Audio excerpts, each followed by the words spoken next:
hoje nós estamos fazendo esses encontros regionais para poder conversar sempre escolhendo um tema, e o tema escolhido pela região Sudeste foi esse da filiação, onde nós vamos falar do que tem de mais contemporâneo, dos nossos projetos, né, Berenice, inclusive de inseminação caseira, etc, etc. Mas antes, eu queria, além de dar as boas-vindas, apresentar. Bom, primeiro, a nossa vice-presidente, Maria Berenice Dias, né, que está aqui. Depois, a diretora da região Sudeste, Viviane. E depois, os diretores de cada região, que eu vejo aqui do Espírito Santo, Ana Paula Morbeck, né? O de Minas Gerais, aqui em Minas Gerais, José Roberto.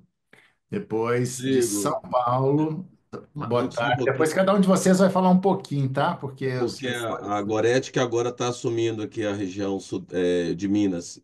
Eu estou A na Maria Gorete. vice-presidência, Ah, porque eu agora é. assumi a Comissão de Direito de Família da OAB Minas. Ah, tá, tá. Então tá, tá. Bem-vinda, Gorete.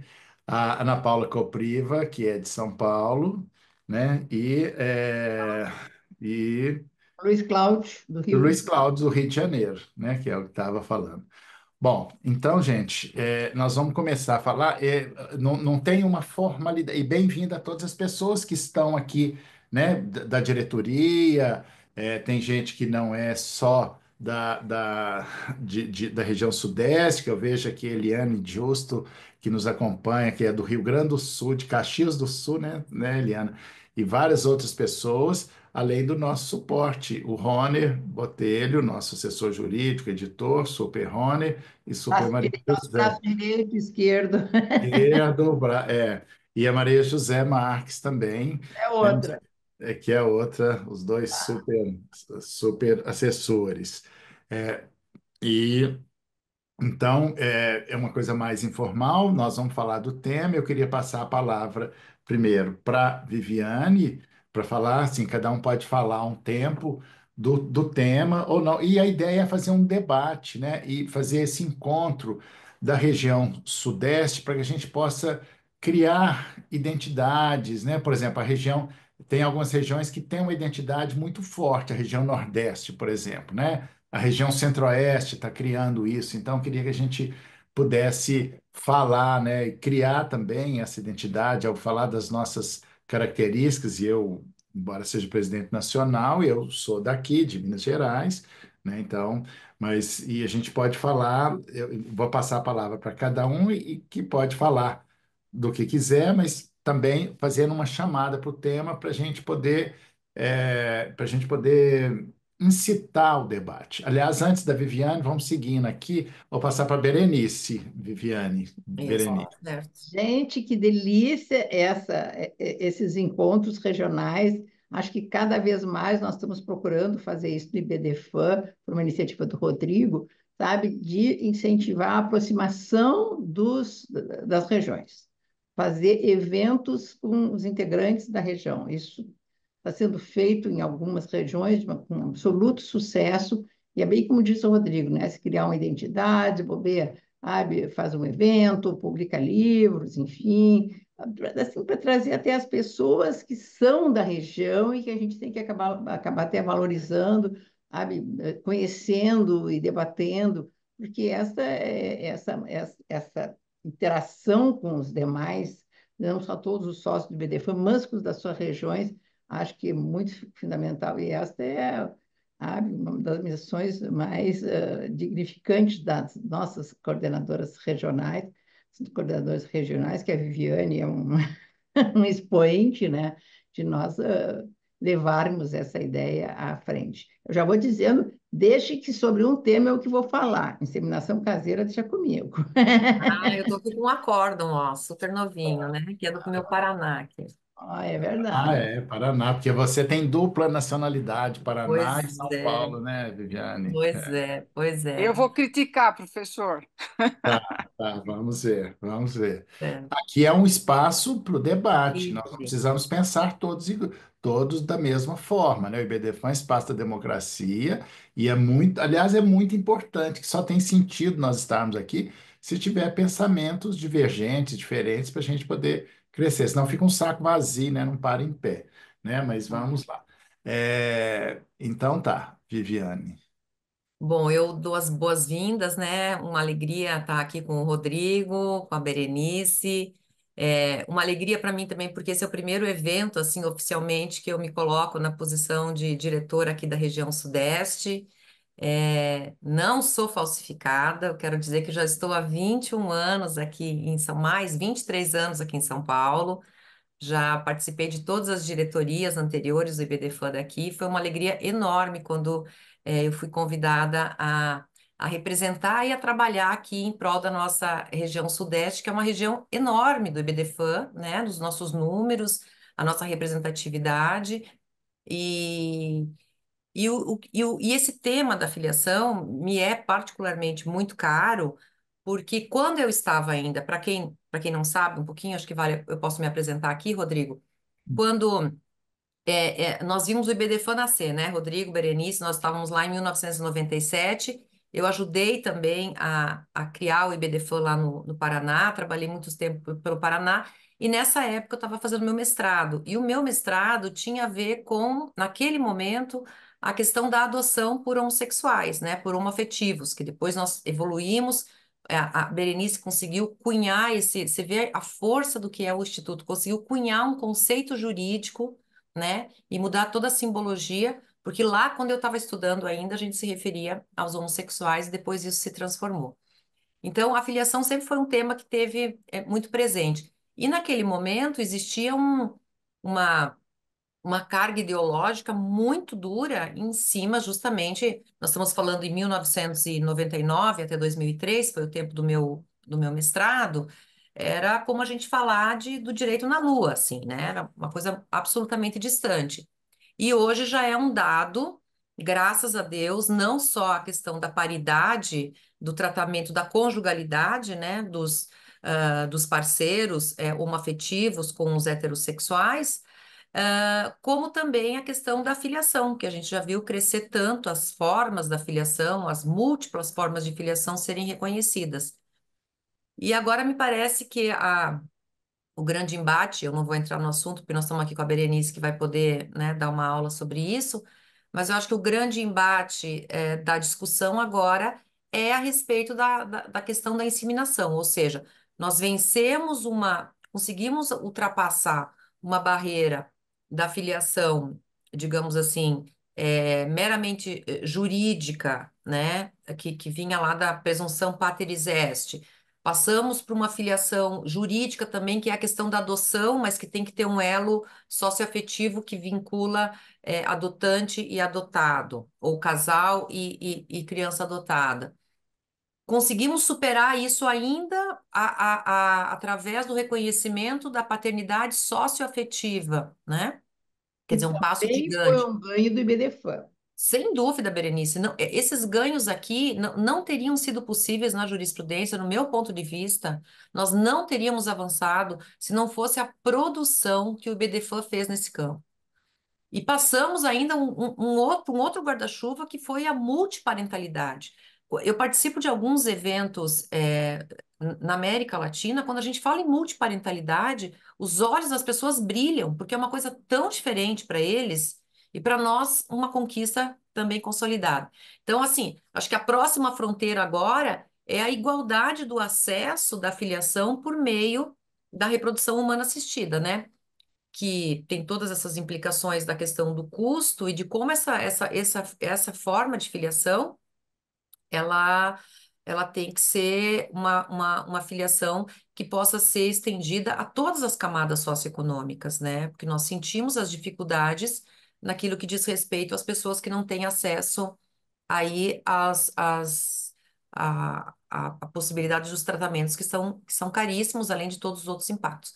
Mas eu queria só dar essa abertura, para também não tomar aqui a palavra de todo mundo, agradecer e dizer que eu já fiz uma reunião e foi assim, uma alegria com todos os nossos representantes, foi quando a gente teve também a primeira reunião com a Maria Goretti, já como presidente da região, né, do estado de Minas Gerais, por conta da questão do José Roberto ter assumido a OAB de Minas, que eu louvo, viu, José Roberto, eu achei muito bacana, não só por você prestigiar a sua vice-presidente, mas porque a gente está tão acostumado a ver as pessoas acumulando cargos e acumulando cargos, né? Achei assim muito realmente louvável da sua parte que você tenha assumido um cargo e ter deixado a Maria Goretti com a missão aqui com o IBDFAN.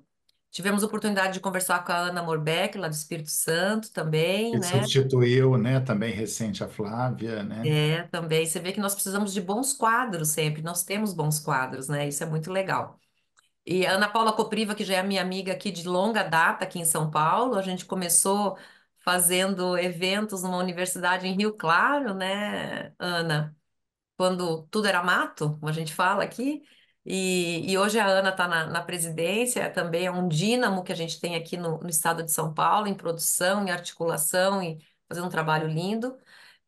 E temos o nosso representante, nossa minoria, que é o Luiz Cláudio Guimarães, Ah, no pois é. Rio de Janeiro também, que também é outro grande atuante aí do IBDFAN, né? Então, eu estou muito feliz com essa responsabilidade que vocês me deram, mas é uma responsabilidade que eu exerço com muito prazer.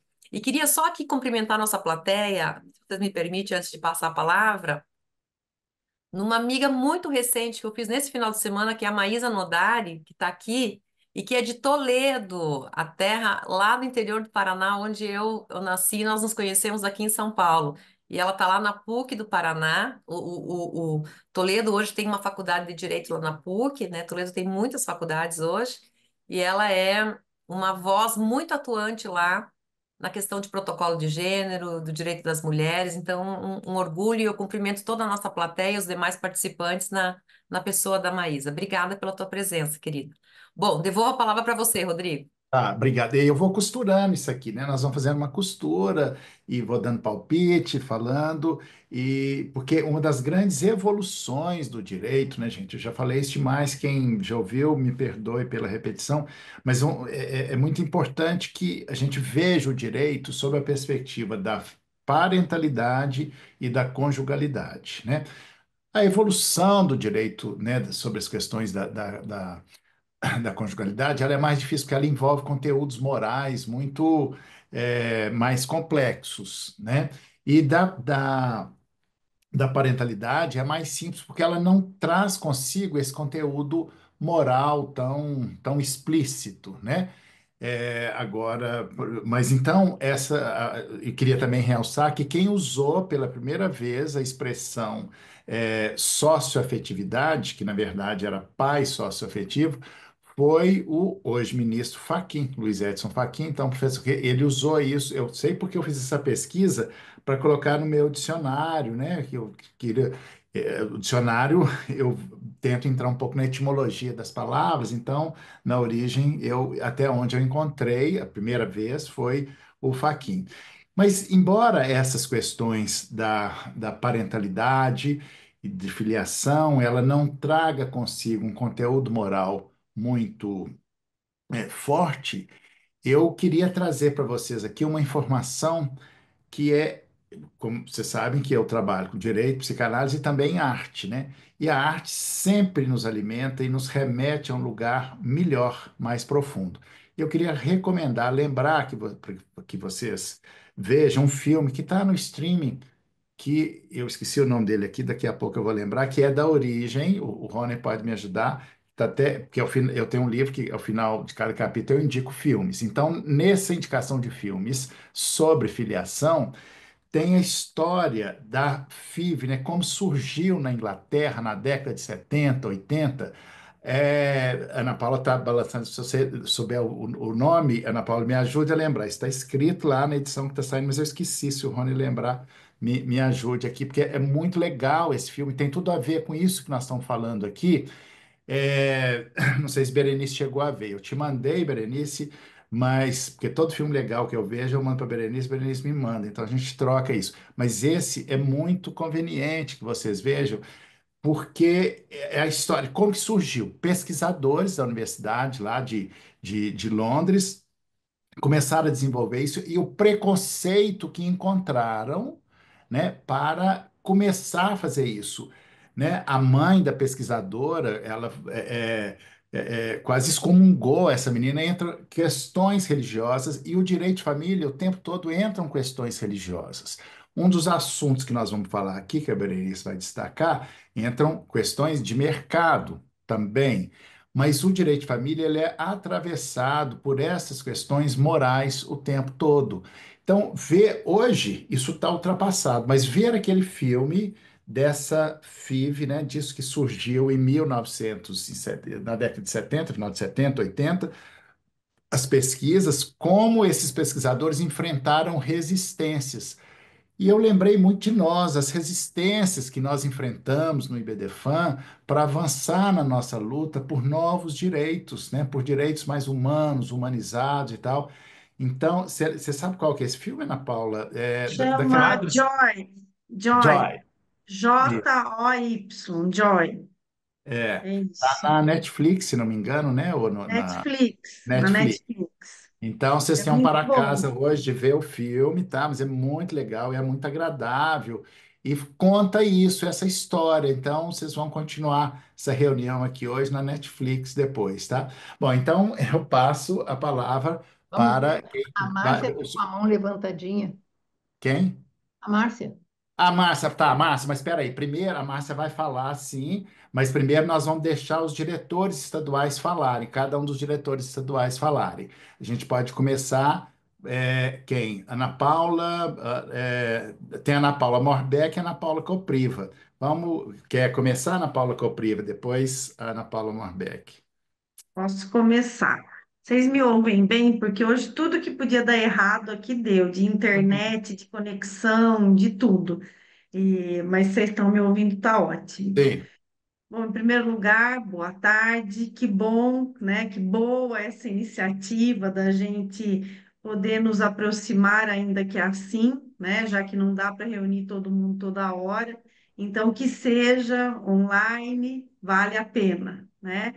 E essas discussões, trazer de volta essas discussões do IBDFAN de uma forma mais próxima, eu acho muito importante, porque o IBDFAN tem esse papel, né, dos temas instigantes, daquilo que faz a gente levantar da cadeira e querer estudar mais e pensar mais. Eu lembro muito bem quando eu comecei no IBDFAN, eu me sentia maravilhada por tudo que o IBDFAN trazia e fazia. E eu acho que a gente não pode perder nunca esse espírito.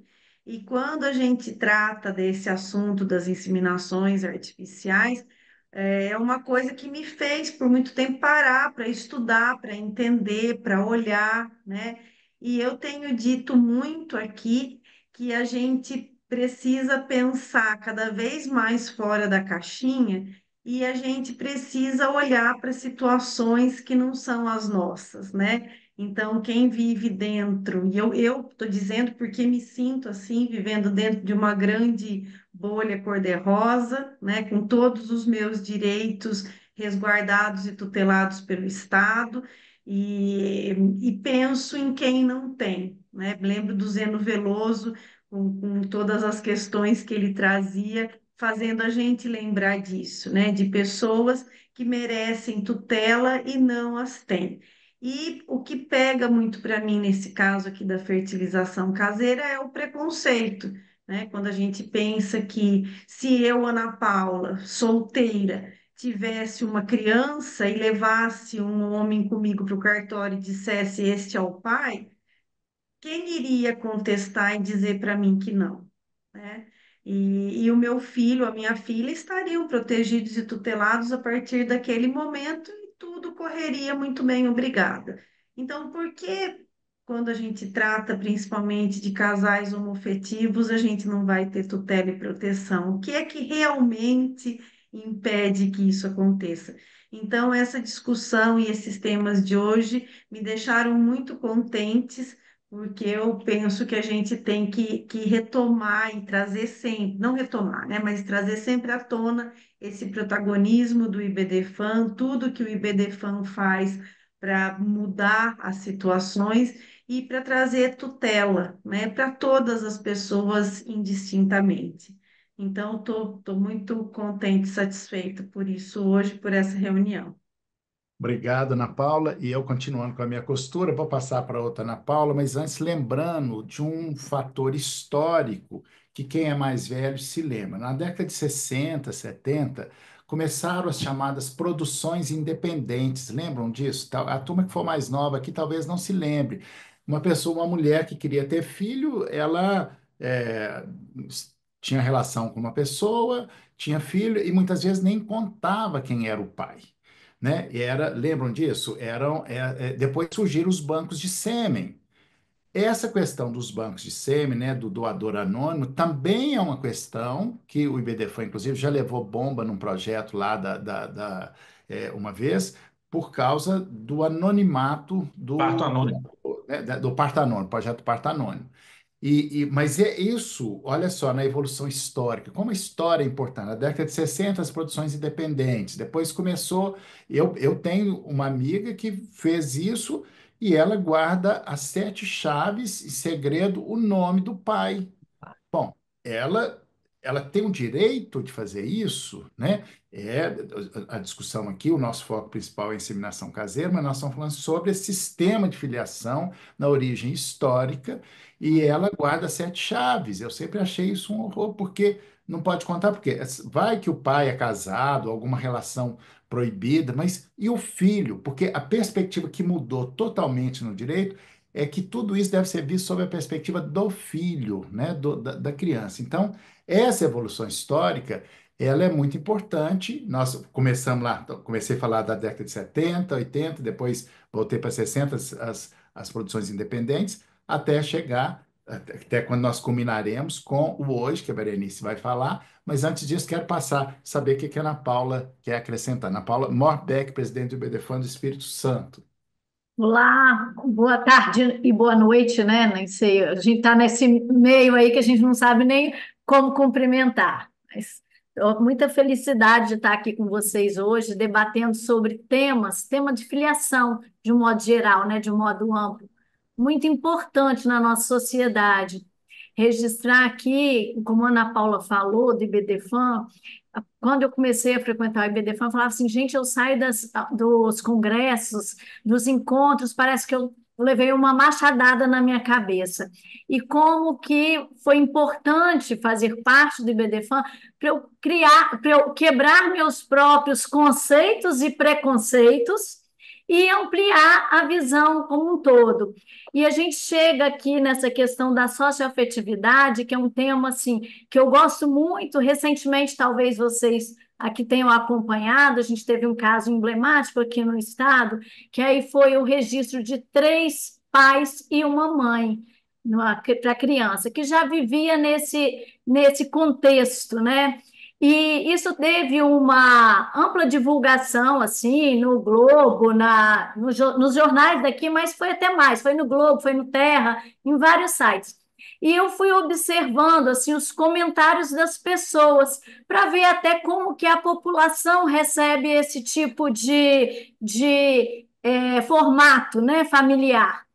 Mas tinha alguns que elogiavam, claro, e que parabenizavam, e que diziam que bom, eu também estou buscando isso, mas tinha gente com cada comentário que eu fico pensando assim, aonde que está a cabeça da nossa sociedade?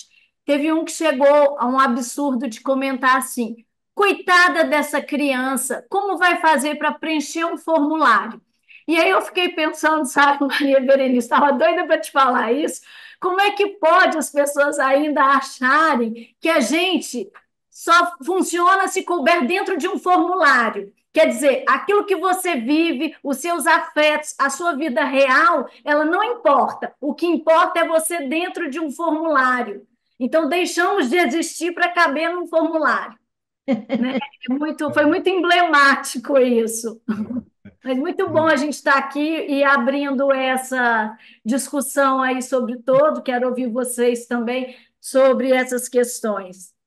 Mas, Ana Paula, obrigado. Esse caso, você foi advogada nesse caso? Foi. É desde 2017 esse processo. Tá, e aí dá para você contar um pouco assim do que foi, para quem não conhece o caso, né? Porque você partiu do pressuposto que todas as pessoas leram, mas nem todo mundo Sim. soube. É o seguinte, a criança, ela, desde que nasceu, ela passou, a mãe, muito num relacionamento muito conturbado com o marido, ela deixava a criança sempre com o cunhado, era o irmão do marido dela, com o marido. E eles ali davam toda assistência, chegaram desde de meses de vida, eles chegaram a ficar no hospital com a criança, ela precisou de ser internada por alguma questão. Esse casal socioafetivo chegou a ficar no hospital, porque a mãe acabava que, por questões dela ali, não conseguia dar toda a assistência para a criança, ela tinha um outro filho de outro relacionamento, então ela deixava com esse casal.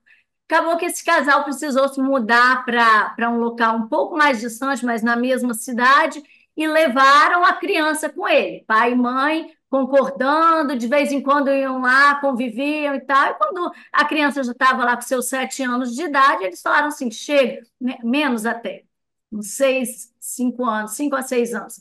Falaram assim: olha, nós vamos ter que entrar com um pedido de reconhecimento, agora que já se fala muito isso, porque essa criança precisa de escola, plano de saúde e tudo. Quem estava custeando era esse casal socioafetivo. O pai se opôs, o pai biológico se opôs ao pedido. Ah, E tá. Por nós isso veio justiça. judicializamos isso. A mãe concordava plenamente. Ela falava: eles fazem tudo, são eles mesmos, eles são melhores do que eu. E a criança já identificava eles, apesar de nem chamar de pai, mas ele dizia: os meus pais são esses, meu Dindo e meu tio. Assim que a criança dizia. Então, foi feito estudo social. E, em primeiro grau, a juíza negou o pedido, juíza, baseada num parecer do promotor horroroso, porque ele dizia: não, isso é adoção. Se os pais se omitiram, eles têm que ser destituídos. E eu, no atendimento, no primeiro atendimento, cheguei a questionar os meus clientes se eles queriam realmente esse reconhecimento da paternidade socioafetiva ou se não seria a adoção, pedido de adoção. E eles falaram: não, ele reconhece todos nós. Eu jamais falaria para ele que aquele pai, que ele sabe que é o pai dele, não é mais o pai. Então, era É. realmente um caso puro de socioafetividade. E aí, então, nós apelamos e realmente tivemos êxito. Foi em janeiro agora. E Ah, aí, o parecer, tanto o parecer do Ministério Público foi belíssimo, do segunda Procurador de instância. Justiça, como o acórdão muito bacana, assim, foi Passar, pode nos uma mandar. vitória que nos engrandece, assim, enquanto pessoa, né, enquanto advogado. Tá. Não, você tem que nos mandar isso. Eu mandei, aí saiu uma publicação, tem aí Fizemos sim. matéria. O Rony fez a matéria. É. Bom, antes de passar a palavra para Minas Gerais, a Gorete, eu só quero alinhavar o seguinte, de como essa questão da parentalidade está cada vez mais separada da conjugalidade. Porque quem não sabe poderia falar: bom, será que são dois casais, né, que tinha uma troca? Eu já tive um atendimento assim na questão de inseminação artificial, mas é porque isso está cada vez mais separado, né? E isso e se fizer adoção, o problema da adoção é que você destitui o poder familiar de outras pessoas, e aí isso é um problema.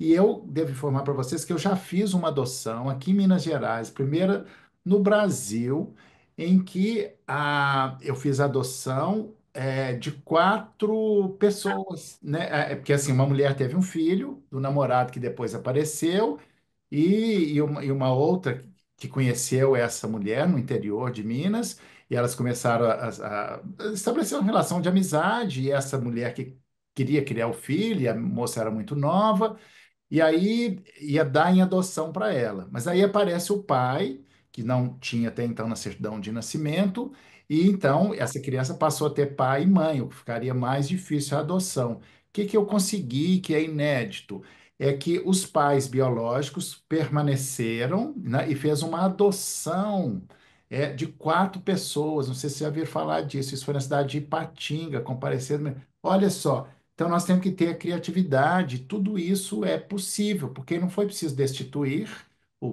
né, o poder familiar, etc, etc.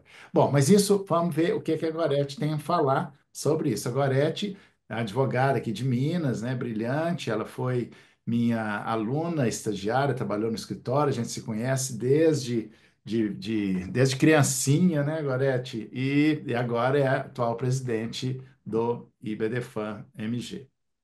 Bom, queria primeiro agradecer a oportunidade de estar aqui, né? Agradecer ao Zé Roberto pela confiança. Como o doutor Rodrigo disse, né? Eu já o conheço há muito tempo, tive a sorte de ser estagiária dele, né? De parar no escritório dele. É, somos conterrâneos, né, doutor Rodrigo? Sim. A família do meu pai também é de Abaeté, igual o doutor Rodrigo. A filiação é um tema que eu gosto muito. Inclusive, a minha tese do meu doutorado foi sobre multiparentalidade. E aproveitando o gancho do o doutor Rodrigo falou sobre um filme da Netflix. Não sei se o senhor já viu, e se vocês já viram um documentário que chama Pai Nosso. Já assistiu, doutor Rodrigo? Não, não, vou É ver. super interessante, é sobre, porque o filme que o senhor indicou é sobre inseminação, e o documentário Pai Nosso é um documentário, né, uma história verídica, de um médico famoso nos Estados Unidos. Eles falam que ele era um dos médicos mais famosos dos Estados Unidos em inseminação artificial, e ele fez uma coisa absurda, porque ele chamava o casal, né, o casal ia até o consultório dele, para fazer uma inseminação artificial.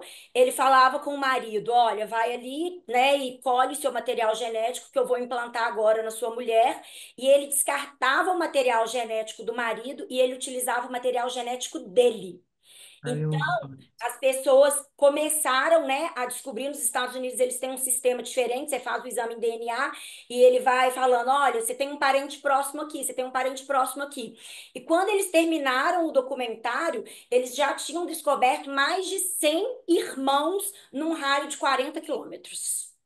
Então, assim, é uma loucura. Vale a pena assistir o documentário. É muito, muito, muito interessante. Não, Então, ele fica. mencionou no livro dele, no Filmografia, ele mencionou esse documentário, inclusive, Ah, tá, além eu não tinha esquecido disso. Muito bem, Rony. Nossa, a memória não está ajudando, Gorete. É Eu porque é tinha. muita coisa que a gente É, assiste, também tem hora é, que a gente se é, perde. é. É, e também aproveitando o gancho, né, do que o senhor falou, que hoje a gente vê muito mais a questão da filiação pela perspectiva do filho e não pela perspectiva do pai, né, dos pais. Eu fiquei pensando qual que é o limite da escolha dos filhos. Né? Uma vez uma aluna me perguntou, ela falou comigo que ela não tinha vínculo com o pai dela, não tinha um vínculo afetivo com o pai dela, ela sabia quem ele era, né? Ele estava lá, pagava pensão, mas ela não tinha um vínculo afetivo com ele. E ela me fez uma pergunta: eu posso tirar o nome dele da minha certidão de nascimento? Porque ele não representa nada para mim, né? E foi uma pergunta que me deixou muito. é, Enfim, na hora não respondi, confesso que até hoje eu não sei qual é a resposta, porque eu fico pensando que essa escolha, né, ela é uma escolha do filho, mas ela é uma escolha que ela vai causar efeitos também a esses pais, né? E aí, eu estava dando uma olhada nas decisões do TJ aqui de Minas e achei uma decisão interessante, fresquinha desse ano, onde uma menina, ela foi adotada com 20 dias de vida. Ela foi adotada e quando a mãe adotiva tinha 15, quando ela tinha 15 anos, a mãe adotiva faleceu. E aí ela ficou sob os cuidados dos tios. E esses tios, 10 anos depois, entraram com uma ação pedindo a adoção dessa menina, com o que ela concordava, até porque na época ela já tinha 25 anos. E o juiz em primeiro grau, ele reconheceu o vínculo afetivo, ele declarou a multiparentalidade, que não foi pedida em nenhum momento, mas ele indeferiu o pedido de adoção. E o tribunal manteve essa decisão, dizendo que a vontade da filha e a vontade desses segundos pais adotivos não seria suficiente para alterar o estado de filiação, dado o caráter indisponível desse vínculo adotivo, né, do primeiro vínculo adotivo. E eu achei essa decisão assim muito interessante para trazer para vocês, né, para a gente pensar. E aí achei que casou com a fala do senhor, né, quando o senhor disse que a gente avalia, né, hoje muito mais sobre a perspectiva do filho. Então, quer dizer, o Tribunal daqui de Minas entendeu que a vontade desse filho não seria suficiente para alterar o primeiro registro. Enfim, fica É, aí para a gente é. pensar. para a Tá, gente dar muito interessante, Gorete. Eu não conhecia essa decisão. Eu não sei se o IBDFAN já publicou. Se não publicou, por favor, mande lá para o Rony. eu mando para o Rony. Todas as pessoas, que é uma decisão que pode, inclusive, ser comentada também, porque ela é muito diferente, né? Aliás, todas as pessoas aqui presentes que nos ouvem, que tiver decisões assim inusitadas, interessantes, por favor, nos mande. O IBDFAN tem uma comissão de jurisprudência que tem, que nós estamos reorganizando isso agora, né, Rony? Porque nós temos o maior banco de dados de jurisprudência especializada do mundo, embora a gente precisa melhorar um pouco o sistema de buscas e tal. Então, todos vocês podem contribuir com isso. A presidente dessa comissão, que é a Luciana Faísca, de Santa Catarina, né? E a gente está organizando isso, mas todos vocês podem contribuir com isso, com essa comissão, né? E, aliás, quando quiserem participar de comissões do BDFAM, são dois requisitos. Primeiro, ser sócio do BDFAM e o segundo é o desejo, né? O desejo é que é a mola propulsora do mundo que faz tudo mover, né? Fazer a roda do mundo girar. E aí, nisso, agora, sempre traz contribuições interessantes, a tese dela de multiparentalidade, né? E eu queria passar a palavra deixei o homem por último aqui, né? Fazendo a gentileza de deixar as mulheres falarem, Luiz Cláudio, presidente do IBFAM do Rio de Janeiro, lembrando da evolução das palavras, né? Antes nós falávamos nessas pessoas que tinham filhos sem o pai presente, né? Que eram as mães solteiras, né? Ninguém fala de pai solteiro, é só mãe solteira, né? Que agora a gente nem fala mais mãe solteira, é mãe solos. Olha só como é que essas palavras elas são importantes. Mãe solteira traz um significante completamente diferente de mãe solo, né? As palavras têm força e poder. Então, por isso o IBDFAN vem renovando esse vocabulário, né? Todos vocês, de uma certa forma, contribuem para isso. Então, a renovação pelas palavras. Por exemplo, quando a gente fala, hoje nós temos essas categorias: pai registral, pai biológico e pai socioafetivo. Essas três categorias podem estar juntas ou não, né? Então, mas antes, está todo mundo doido para ver a Berenice falar, mas vamos lá, Luiz Cláudio. Rodrigo, me permite só um Sim. pouquinho, Ah, sim, sim, só um Viviane, sim, pouquinho. claro. Nesse contexto que você está falando da força simbólica das palavras, eu queria só trazer também a diferença que quando a gente trata entre reprodução artificial e a reprodução humana assistida, que eu acho que também é um importante vetor, porque a gente fala exatamente disso, de técnicas que assistem a uma forma de filiação, que acaba sendo uma fecundação é, é, natural e não artificial, só que ela é assistida. Então, eu só queria pincelar, aproveitando o gancho aí que você deixou. Desculpa Pois interromper. isso tem tudo a ver com o que a Berenice vai falar, né, da inseminação natural, tá? Mas ok, bem lembrado. Vamos lá, Luiz Cláudio. Bom, boa tarde a todos. Mais uma vez falando Todas.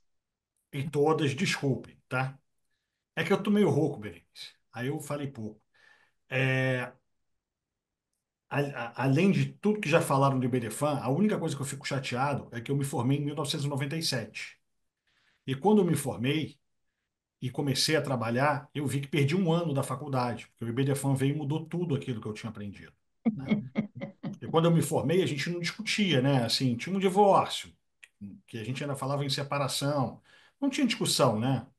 O pai visitava as crianças, visitava, pegava no sábado às 9 da manhã, devolvia no domingo às 18.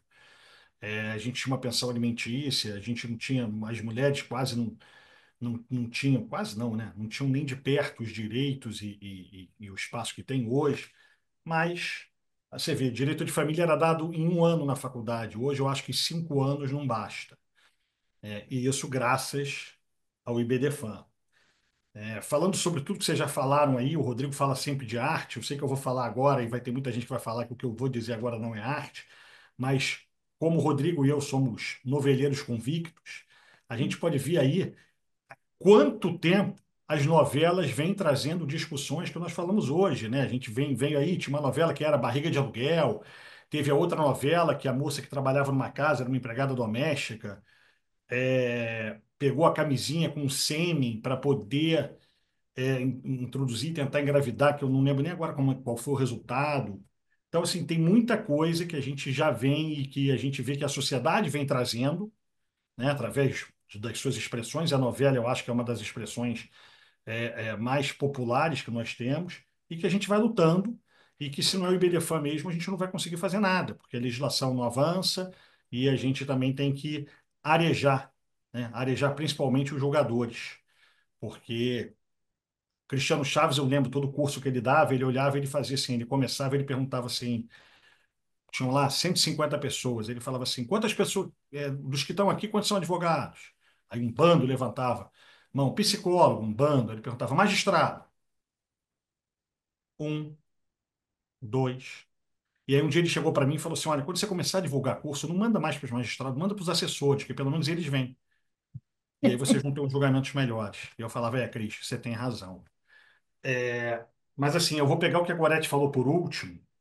E Berenice, não brigue comigo de eu desvirtuar, tá todo mundo tão bonito na parte humanitária, mas eu vou falar aqui do que eu vejo muito acontecer no Rio, o que está acontecendo muito comigo, que é a gente ainda trazer discussão das questões do direito material, né? A Gorete falou há pouco da possibilidade do filho, né, da perspectiva do filho poder saber se esse é meu pai ou se eu não é o pai, se eu considero ou não considero como pai, né? E eu acho que a gente ainda tem uma discussão, que nós já temos diversas decisões, o STJ já tem decisão, mas que eu acho que a gente necessita efetivamente discutir um pouco mais, né? Que é aquela questão, por exemplo, a pessoa tem, como eu tenho aqui uns dois, três casos no escritório, né?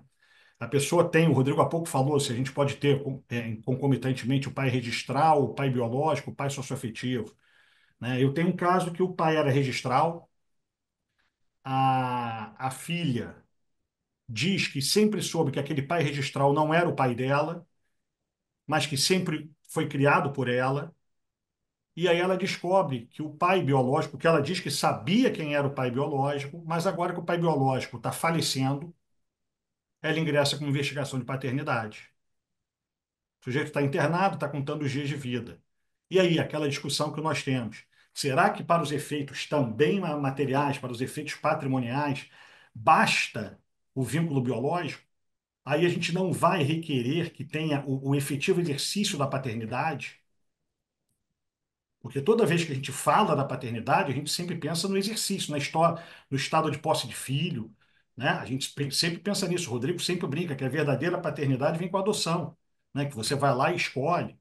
Então, assim, isso eu acho que é uma questão que a gente também tem que aprofundar.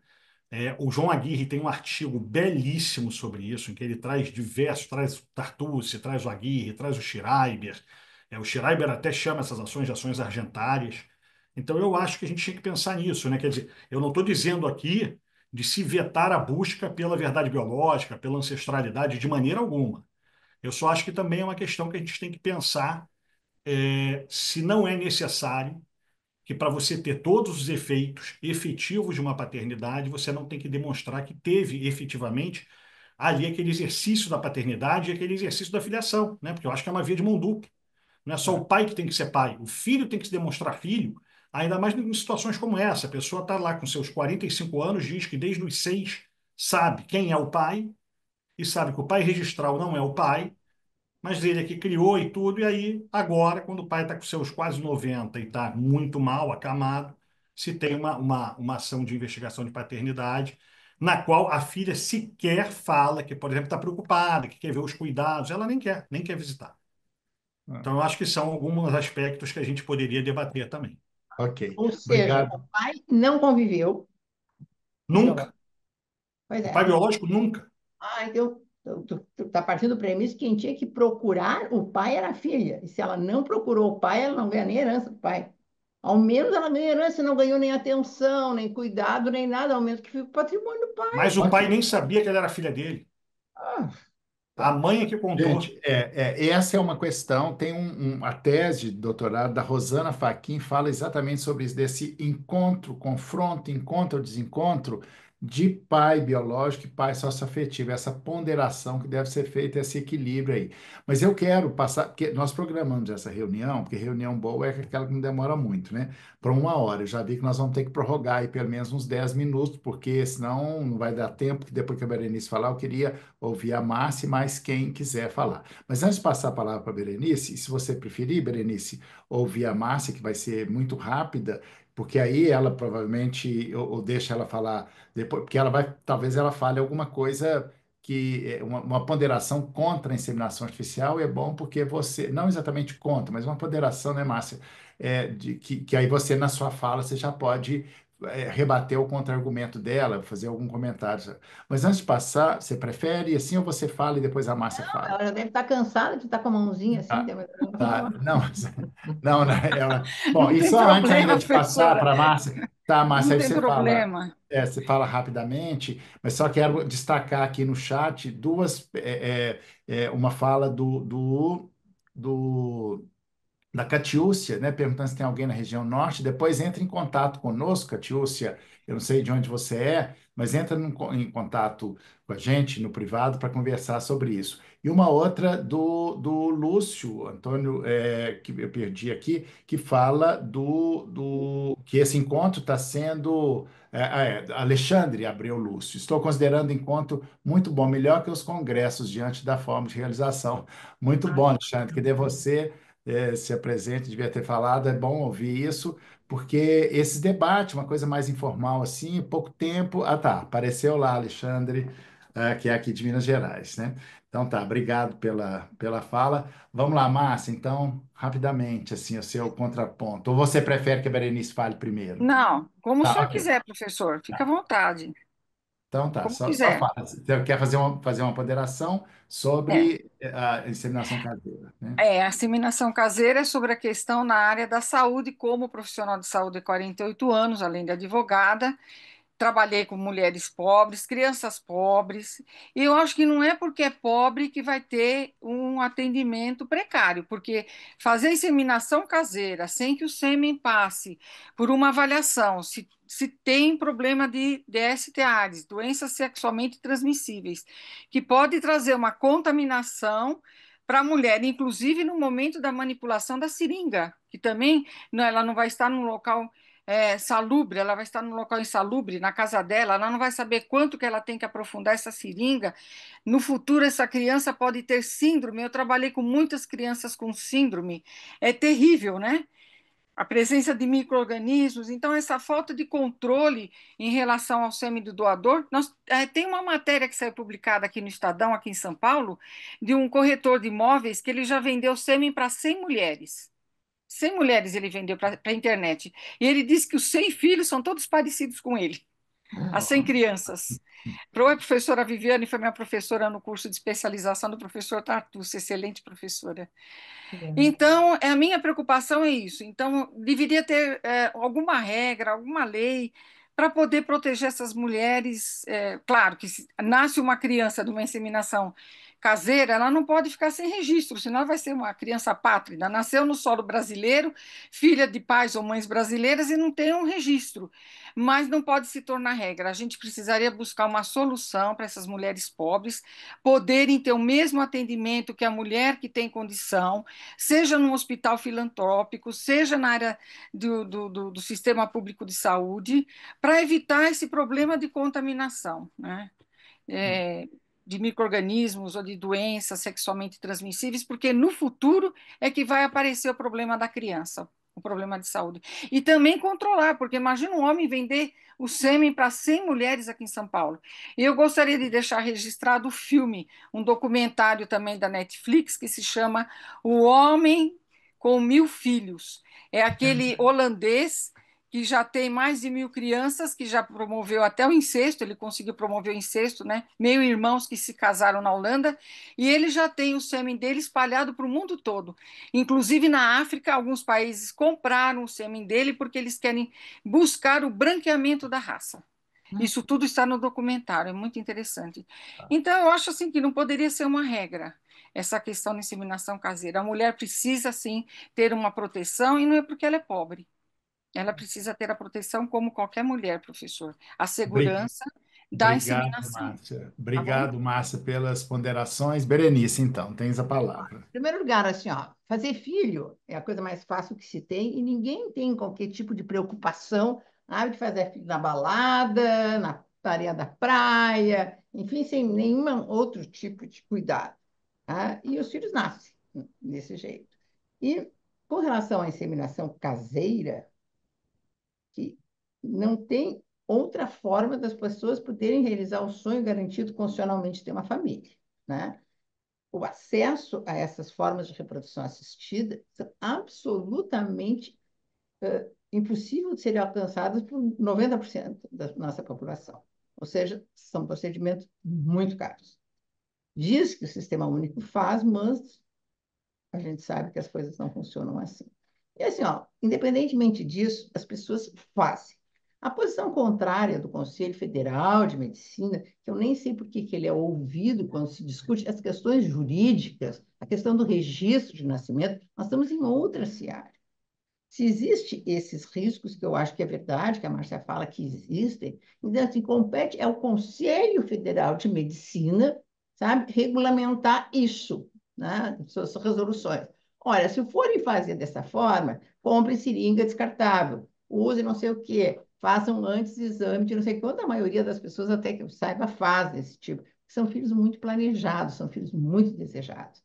Então, assim, ó, precisava ser regulamentado. Não adianta proibir. Não adianta proibir, porque as pessoas vão continuar fazendo. E vão fazer sem cuidado, porque não há uma orientação nesse sentido.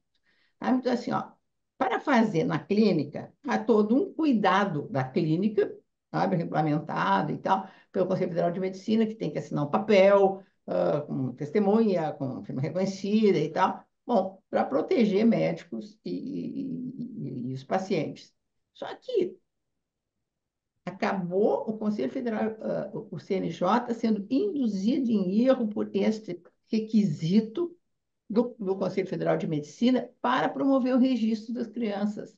Gente, não tem como exigir esse tipo de documento quando existe essa reprodução feita de forma caseira. O que está acontecendo? Como disse a Márcia, as crianças ficam apátridas, nós vamos voltar aquelas crianças, sabe, os filhos na época ilegítimos, que não podiam ser registrados, que no fundo é o que está acontecendo. Ah, não, tem o papel que foi feito numa clínica? Não tem. Então, o oficial do registro civil não pode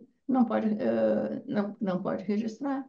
Então, mas como? Ah, não pode. Então, o que tem que fazer? Tem que entrar com ação na justiça. O que a justiça faz? Nada. A pessoa entra, pede, o juiz não ouve as partes, não ouve testemunha, ouve o Ministério Público, que também não tem o que dizer, e o juiz dá uma carimbada, né, e defere. Quanto tempo isso passa? A decisão que chegou no STJ levou 2 anos, enquanto essa criança não tem o plano de saúde, uma das suas mães era uma união homoafetiva feminina, sabe? Ficou sem direito à licença, sem direito à remuneração. Se essa mãe, outra, vem a morrer, essa criança não vai ter direito nem à herança dela, né? E se vierem se separar, não tem direito nem a alimentos e convivência, enfim. Então, assim, ó, é uma punição que o Estado acaba fazendo, sabe? Em face desta, sabe? Eu acho que é um grande desencontro com relação a isso. Então, o que fez o IBDFAN? O IBDFAN solicitou para o CNJ, né, que retire esta exigência. Não levamos, por causa da opinião dos órgãos da saúde.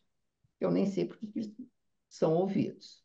Só que, assim, depois da decisão da Fátima Nancy, dizendo que não tem nenhuma vedação legal de que os filhos nascidos assim sejam registrados. Então, o que fez o IBDFAN? Voltamos para o CNJ. Estamos com o expediente lá, mas dizer assim, bom, quando se trata de inseminação caseira, em vez de mandar as pessoas para a justiça, isso não é a função do juiz, que é uma sentença de jurisdição voluntária, que não tem apreciação de mérito, sabe? Que o oficial do registro civil faça aquela averiguação que faz, por exemplo, para o reconhecimento da filiação socioafetiva, a partir dos 12 anos e tal, que ele pode registrar a multiparentalidade. Ou seja, verifica se aquela criança é fruto mesmo daquele relacionamento, para não ter aquela história de que, bom, o filho foi comprado, foi isso, foi aquilo. Então, assim, quem tem que fazer isso é o oficial do registro civil. Nós estamos em época de desburocratização do judiciário, da desjudicialização. Então, assim, ó, acho que o judiciário está errado sabe? Eu acho que quem teria, ao exigir isso, quem tem que fazer alguma providência é o Conselho Federal de Medicina, se acha que esse procedimento, do jeito que é feito, sabe, não está cercado de cautelas. Eles que façam indicação. Só pena de estarem fazendo é reserva de mercado. Não, tem que ser desse jeito, senão o filho não é filho. Era só isso que eu queria, porque eu quero todo mundo ouvir vocês falarem. O mais legal é isso, assim, né? A gente poder fazer o debate, Márcia fez ponderações, Zé Roberto levantou a mão, depois Viviane, se não me engano. Vamos lá, Zé Roberto. Que também tem esse tema, trabalhou bastante esse tema, né, Zé Roberto, nos seus escritos, nas suas teses e tal. Vamos lá, Zé Isso Roberto. aí, Rodrigo. Primeiramente, um abraço a todos e todas aí que estão. Muito bom vê-los e vê-las aqui presentes. Desde de 2007 eu tenho trabalhado esse tema, inclusive foi minha tese de mestrado, para falar justamente sobre os direitos sucessórios do embrião humano criopreservados.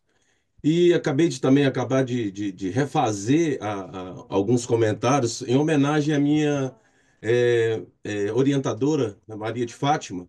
E aí, ao rever a minha tese de mestrado, eu vi que nada mudou nesses quase 20 anos. Ou seja, nós não temos nenhuma legislação sobre o assunto, nós temos normas truncadas, normas conflitantes até mesmo com o nosso Código Civil. Nós temos um artigo só no Código Civil que trata da reprodução humana artificial, que é o 1597, que fala sobre presunção. Mas querendo ser objetivo aqui em relação à questão da inseminação artificial caseira, a minha maior preocupação da inseminação artificial caseira é justamente a falta de provas dessa inseminação artificial caseira que pode trazer uma situação em que aquele que doa o sêmen possa vir no futuro reivindicar a paternidade dessa criança. Se não se conseguir provar essa inseminação caseira, que às vezes é feita entre amigos, às vezes é feita de uma forma não publicizada, e aí vai haver uma inversão do ônus da prova. Porque se eu entro com uma ação de investigação de paternidade, peço um DNA, e esse DNA dá positivo em relação àquele que doou o sêmen, vai caber à mulher que engravidou dizer que aquilo foi um projeto parental de uma inseminação caseira. Ao passo que o outro vai fazer, não, nós tivemos um relacionamento casual e nasceu essa criança. Então, pode haver, e eu entendo, a insegurança sobre a possibilidade ou não daquele que doou o sêmen, seja para um casal homossexual feminino, seja para uma mulher solteira, a insegurança de não ter no futuro uma reivindicação de uma paternidade ou de uma multiparentalidade. Então, eu acho que já tem tempos a necessidade de nós termos uma legislação específica sobre o assunto para regular não só as questões que envolvem a reprodução humana artificial, principalmente nos que nós temos hoje na chamada inseminação artificial pós-mortem, ou na utilização de embriões criopreservados quando a morte daqueles que deixaram o material genético congelado, mas também essas questões que envolvem a inseminação caseira. Eu entendo, logicamente, aquilo que a Maria Berenice diz sobre a reserva de mercado que tem hoje no Conselho Federal de Medicina e nos médicos especializados nessa área, porque é um valor muito alto dessas técnicas de inseminação. E entendo também o que a Márcia colocou aqui na necessidade da acessibilidade dessas pessoas a essas técnicas de inseminação artificial. Porque ninguém procuraria uma inseminação caseira se ele tivesse uma técnica de inseminação artificial gratuita, disponível e facilmente disponível, que não existe hoje no nosso ordenamento, que não existe hoje na nossa sociedade. Porque uma pessoa pobre que vai fazer uma inseminação artificial pelo SUS, ela vai esperar anos até chegar ao dia dela de fazer essa inseminação artificial. Então, nós temos que, primeiramente, para concluir, ter uma legislação específica e lutarmos para que as inseminações artificiais sejam acessíveis à população carente de forma ampla e restrita e ágil, né, nesse sentido. Porque, senão, a inseminação caseira é o refúgio daqueles que não têm condição de assumir uma inseminação artificial paga. É Não, isso. eu só vou fazer Obrigado, Zé Roberto. uma Sim. colocação, Zé Roberto. Assim, ó, muitas vezes, bom, as pessoas que fazem dessa maneira assumem o risco de Então, não temos que proteger a pessoa que doou, que vendeu o material, né, quem recebeu e tal. Mas, assim, o que que acontece muitas vezes? Por que que é feito dessa forma? Às vezes nem é por falta de dinheiro, é porque as pessoas querem que essa criança tenha um pai. Elas podem dizer, aquele lá é o teu pai é o fulano de tal. Inclusive, às vezes querem que o pai conste do registro de nascimento. Ah, porque é um direito do filho para saber quem é o pai. Eu confesso que eu não vejo nenhuma justificativa para o Conselho Federal de Medicina, sabe? Eu acho que ele está legislando fora agora, dizer que tem que ser doação de material genético anônimo. Eu acho um absurdo essa necessidade. As pessoas podem querer, sabe? Eu posso querer ter um filho e querer que o Zé Roberto, com esse cabelo lindo que ele tem, seja o pai. Nós vamos fazer inseminação, não vão permitir que a gente faça. Então, Isso, o anonimato é É, complicado também, é. Berenice. O Mas, anonimato eu também sou doutor Zé totalmente Roberto, contra ele. o senhor colocou Hum. uma coisa interessante, o IBDFAN, como a doutora Maria Berenice já expôs, nós fizemos o pedido de providência para revogação do artigo 17, inciso 2 do provimento 63, exatamente para afastar a exigência de declaração do diretor da clínica.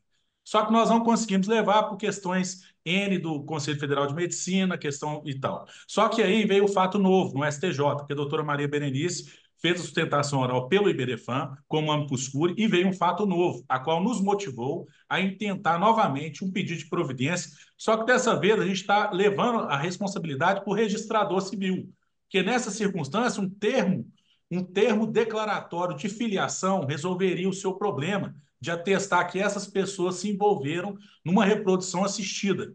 E é onde talvez seja uma alternativa, porque o IBDFAN está com esse pedido de providência. A Anvisa já manifestou dizendo que foge da alçada da competência deles, mas o Conselho Federal de Medicina certamente vai se manifestar, assim como os órgãos registrais. Então, um termo declaratório de filiação, tal como um termo declaratório de união estável pela lei do CERP, talvez resolveria para trazer segurança jurídica nas relações que ali constam, né? Então, só para te dar essas informações, que o IBDFAN, com relação aos órgãos registrais, está vendo essa possibilidade, inclusive, para trazer essa segurança das relações jurídicas e afastar, inclusive, essa questão do anonimato, trazendo a possibilidade da busca pela ascendência genética, tá certo? Um debate. Viviane, antes de você falar, só falando que assim, o ideal seria um projeto de lei. Lei, dificilmente a gente vai conseguir aprovar qualquer lei nesse sentido, porque isso traz consigo um conteúdo moral, religioso. Então, nós temos que ir nos virando por aqui mesmo. Pedido CNJ, debates como esse, gente, são importantíssimos. Cada um acrescenta alguma coisa e a ideia sai melhor. A gente sai melhor do que entrou aqui, né, Berenice? Mas, Viviane. Dá. Exatamente. Eu já estou saindo bem melhor do que eu entrei. Eu queria já agradecer as falas de vocês todos. E eu só queria apontar que eu acho que assim é um problema extremamente complexo, né? Sobre o ponto de vista da saúde, eu entendo as preocupações da Márcia e tudo mais, mas por um outro lado, você veja como é um assunto que atrai um controle, eu diria até meio higienista por parte aí dos órgãos do Conselho Federal de Medicina, né? E para nós aqui do direito, que ao fim e ao cabo, o problema acaba nas nossas mãos, é a força do fato social. A gente tem o fato social e a gente precisa dar conta desse fato social. Temos as várias implicações disso? Temos, mas por trás disso também, nós temos aí uma gama de direitos dessa criança que precisa ser tutelada, que não pode, é o melhor interesse da criança que está aí em jogo, né? Quer dizer, a gente já está falando de um nascimento, a gente já está falando de uma filiação que acontece. Então, como diria, usando aqui as palavras do Faquinha, é a força jurídica dos fatos, criando aí o direito. Por um outro lado, atrás de tudo isso, nós temos um direito que eu achei muito interessante nessa sentença recente aqui do Paraná, que o juiz chamou de um direito, ele chamou de, como é que ele falou aqui? Espera só um pouquinho que eu vou achar. Ele falou de uma filiação planejada. Como é que é? Espera só um pouquinho aqui. Filiação afetiva planejada. Ou seja, porque veio uma crítica já no sentido de que não poderia se dizer que é a inseminação artificial, né? Aqui a gente não teria uma socioafetividade vinculada, porque o bebê seria muito recente, enfim, não teria isso. Então ele fala que, na verdade, o direito de reprodução, que é um direito também de escolha, de liberdade do casal, ele vem ancorado nessa filiação afetiva planejada, quer dizer, todo esse planejamento feito em comum já incorpora aí um direito de filiação. E a gente acaba vendo, né, que se a gente não autorizar, não batalhar pela autorização, pelo reconhecimento dessa filiação, com todos os problemas apontados, né, as dificuldades aí no campo da saúde, mas também apontando como talvez essa uma única via de acesso a esse direito fundamental de autodeterminação da família, de reprodução, que é um direito constitucional de matriz, o planejamento familiar é um direito de matriz constitucional, nós vamos ter as pessoas buscando burlar a lei novamente, que era aquilo que a gente tinha lá muitas vezes na filiação socioafetiva, quando ela não era assim chamada, que a pessoa ia lá e automaticamente se declarava pai para burlar uma realidade, para poder garantir essa filiação. Ou então aquela chamada adoção à brasileira, onde a pessoa também adotava a criança sem o rigor todo, né, o procedimento todo legal, porque era como as coisas também aconteciam. Aqui, eu acho que se a gente não enfrentar o problema de frente, que é reconhecer, nós temos uma forma, assim, de uma inseminação que gera uma filiação, as pessoas vão acabar se declarando mais cedo ou mais tarde, lá na frente, como um casal socioafetivo, sem essa questão, sem declarar, digamos assim, ou revelar que é uma inseminação artificial, e que aí, nesse meu ponto de vista, pode ter até mais repercussão a preocupação que o José Roberto traz, porque aí, talvez, quando a gente pensasse na reprodução humana assistida, com anonimato ou sem anonimato, a gente poderia dizer que o fato de ter sido usada essa técnica poderia, de alguma maneira, proteger as mulheres, principalmente, que estão nessa relação. Inibir, talvez, que um terceiro viesse buscar uma paternidade. Se é que muitas vezes essa paternidade não pode ser positiva também para a criança, né? Então, mas assim, pensando nesse projeto parental dessas duas mulheres aqui, talvez o fato de se revelar explicitamente que essa filiação se dá com base na reprodução humana, eu colocaria uma barreira para que viesse uma reivindicação, podemos dizer assim, por parte do doador do sêmen de querer essa paternidade. Não sei, são pinceladas aqui só para contribuir para o nosso debate. A questão não é simples, nós temos, né, já estamos na prorrogação, temos ainda aí 8 minutos e eu queria franquear a palavra às pessoas que ainda não falaram, se pudessem, se pudessem, quisessem, tá? Senão a gente vai fazendo o encerramento. Alguém gostaria? Não, doutor Rodrigo, só uma observação Bom, também. A criança, inclusive, do dia da sustentação oral da doutora Maria Berenice, estava lá. É um ato totalmente de expropriação à sua cidadania. E, além disso, né, a doutora Maria Berenice também está analisando, junto com o doutor Rodrigo, evidentemente, um projeto do novo Código Civil disciplina a possibilidade de inversão do ônus da paternidade. Aí o doutor Rodrigo pode até trazer mais informações com relação a isso. São os novos passos do IBDFAM na busca do superior interesse da criança, absoluta prioridade, né, que o IBDFAM está também desenvolvendo. é, é. Mas vamos ver, vamos deixar bem lembrado, Rony, vamos ver se alguém quer falar, se alguém Eu acho quer que a gente se já podia era responder uma pergunta recorrente que apareceu. Como é que Tá, pode faz responder. para participar das comissões temáticas? Manda para o IBDFAN dizer qual é a comissão que quer participar, que o Roner providencia. E eu queria fazer um pedido para a Maíra, que é de Toledo, a terra da Viviane, sabe, já que ela tem toda essa, trabalha na faculdade. Vamos criar uma subcomissão do IBDFAN em Toledo. Viviane, por favor, temos que Vamos, implementar o IBDFAN, então já. vamos. Eu já tinha em mente essa missão para dar para a Maíra, eu só estava deixando ela se acostumar um pouquinho com a ideia. Mas eu Ah, acho que sim, Toledo tem muita coisa. A Maíra me trouxe a novidade que a nossa Fernanda da Bahia foi dar aula lá. Fiquei muito, muito feliz, assim. Acho que a gente tem um potencial enorme de crescer lá e de crescer no Paraná. Dá para falar com o Paraná, sim. É. E, gente, esse debate, obviamente, que ele não se esgota aqui. Nós estamos só incitando o raciocínio. Essa questão é polêmica, não é simples, mas muitos aqui talvez tenham se deparado com isso pela primeira vez, né? Mas isso aqui é o legal, assim, da gente pensar, né? E pensar e se perguntar, será, né? Assim, Enfim, o sentido do IBDFAN é sempre esse da proteção à criança e também de não ser um instituto que cria direitos para pessoas que são privilegiadas de uma determinada classe econômica, né? Então, vamos dar o direito de réplica para a Márcia. A Márcia, Márcia está com a Márcia. palavra. de trazer Só- um fato que acontece na Itália, professor, que eu achei um absurdo, que ah, imigrantes que vão para a Itália, a criança nasce ali na Itália, estuda na escola, cresce, casa e não tem registro. registro. Não tem. Agora, em junho, a Itália vai fazer um referendo para que a população possa aprovar que essas pessoas, essas crianças que nasceram na Itália, que cresceram, que estudaram, que se casaram, possam ter um registro como cidadã italiana. Porque é demais, né? Nascer no país e se tornar pátrida. Na França é a pátrida mesmo. Na Itália, eles estão querendo mudar essa situação. Tá.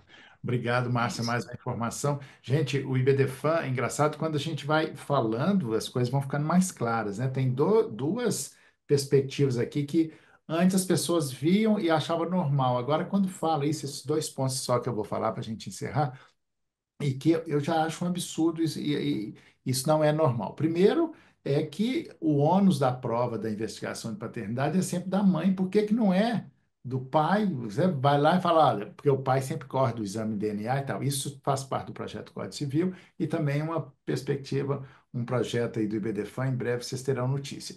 E a outra também, que é, as pessoas acham normal, eu já não acho, já acho absurdo, que é o testamento, saindo um pouco do tema, mas só para falar de perspectivas. O testamento público, né, ter que ser levado para o juiz registrar, fazer o registro do testamento no judiciário. Isso é tão idiota. O tabelião que tem fé pública, né? Isso é um desmerecimento, é quase um desrespeito ao tabelionato, né? E ninguém questiona isso, ninguém, e todo mundo acha isso normal. Então, são essas coisas que nós começamos a questionar, né, Berenice? E a gente, essa inquietude minha, da Berenice, né, e de todos vocês que estão aqui no IBDFAN, de ir fazendo isso para tentar melhorar a vida, que ao final é melhorar a vida do jurisdicionado também, nossa, essa do aprovação de testamento, isso é ridículo, né? Para que precisa disso? E ninguém nunca falou nisso, todo mundo acha isso normal. Gente, isso não é normal, isso é ridículo, né? Nós temos que começar a questionar assim, né? E eu queria, para finalizar, se ninguém mais quiser fazer, é fazer um convite. Venham participar do Congresso Brasileiro de Direito de Família, o maior Congresso de Direito de Família do mundo, que será em outubro, né? 29, 30 e 31 de outubro, onde nascem as novas teses, onde, além das palestras, que serão cerca de 50 palestras, tem esse encontro das pessoas, esse encontro presencial, essa circulação de afeto, circulação, né? Isso é muito rico, muito enriquecedor. Quem ainda não participou, venha e tem certeza que vocês não se arrependerão e quem vem no congresso chega de um jeito e sai de outro completamente diferente. A vida de vocês mudará. Isso eu garanto. Satisfação garantida, o seu dinheiro de volta. Chega a Ó, esse não ponto. promete isso com tesoureiro presente, não, viu, Pois Rodrigo? é. Deixa eu só dar um pitaquinho aqui, o que Sim, a você é a Maria. diretora da região, você pode fluir, Só Gisele. para me ver uma ideia que me veio aqui da provocação que a Maria Goretti fez a respeito da situação que ela contou lá, daquela adoção, né, que o juiz não autorizou, eu acho que a gente também tem que tomar um pouco de cuidado com o apagamento, muitas vezes, de uma paternidade, de uma maternidade que pode acontecer, né? Eu entendo essas preocupações dela também com esses limites, assim. Então, eu acho que a história existencial, do filho também encontra repouso numa história existencial do pai, né, da mãe, aí tem uma memória. Então, eu sempre penso assim, agregar paternidade soma, mas eu acho que quando a gente começa a pensar em substituir paternidades, muitas vezes, a gente precisa tomar um pouco mais de cuidado, né?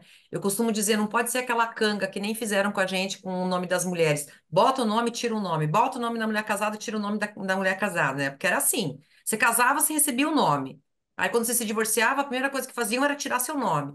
Então, eu acho que a paternidade também não pode ser assim né, talvez um direito assim tão poroso nesse sentido. Paternidade é filiação, né? Eu acho que sempre quando ela soma, a gente agrega e protege, mas quando a gente substitui, acho que a gente tem que ter um pouquinho mais de cuidado para não apagar essas memórias que são importantes, né, para a constituição do sujeito também. E Viane, tu acha que um filho vai pedir para tirar o nome do pai se ele foi um pai maravilhoso? Não vai, Viviane. Ou Não, não, não. Eu estava dizendo especificamente naquele caso da Maria Goretti, que ela existiu uma paternidade até os 10 anos e depois teve um outro casal que quis adotar essa criança. E que, no meu ponto de vista, a gente deveria somar essas paternidades e não substituir essa paternidade dessa mãe que faleceu, nesse sentido só. a adoção substitui. Eu até sou contra. Eu acho que mesmo na adoção podia estabelecer uma multiparentalidade, né? Uhum. Mas Pois um é, dos tipos de talvez adoção o, passa pelo outro.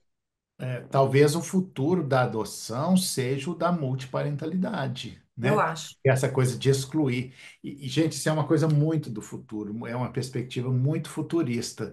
Mas quando a gente fala isso, o ano que vem já o futuro pode chegar. E talvez o futuro da adoção seja o da multiparentalidade, né? E eu já tive uma adoção multiparental, Pois né? é, e eu acho que assim, isso, é nesse sentido que eu acho que as configurações dos afetos e as relações afetivas que vão se construindo são elas que vão desenhando os direitos, né? E aí, para pegar aqui a fala da Ana Paula Morbeck no começo, não dá mais para ficar dentro do formulário, como não dá mais para ficar dentro daquilo que a gente tem de modelos muitas vezes binários, né?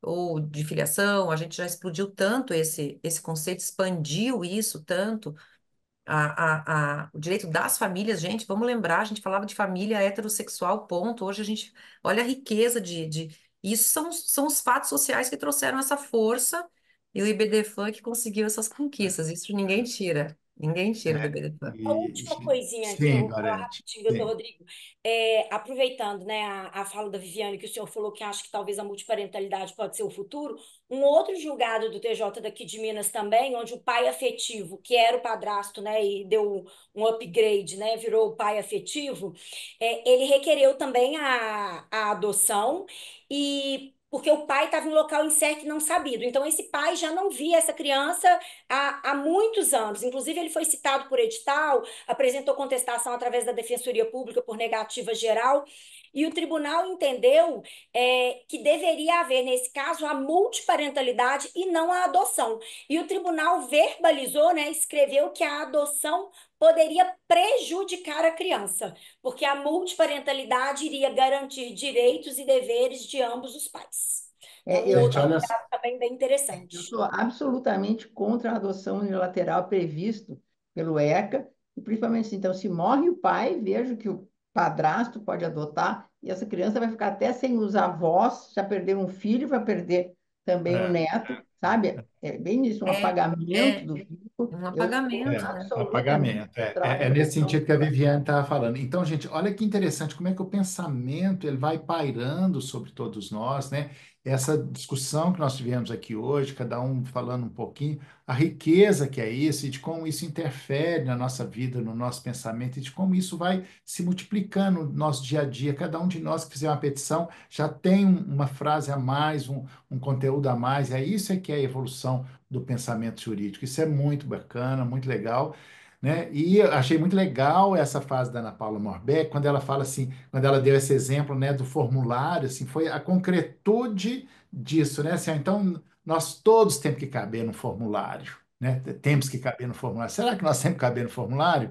Né? Nós queremos exatamente sair do formulário, né, Ana Paula? Isso foi muito legal, isso que você falou. Gente, obrigado pela presença de todas as pessoas aqui. Vamos repetir, o próximo encontro vai ser da região Nordeste, se não me engano, né? Nós estamos fazendo com várias regiões e vocês podem participar também. E vi que tem gente aqui que não é só da região Sudeste, mas enfim, continuamos aqui. Obrigado mais uma vez pela presença de todos, de todas as pessoas, e espero ver vocês todos e todas aqui em Belo Horizonte no final de outubro, tá bom? Até a próxima. Tchau, tchau.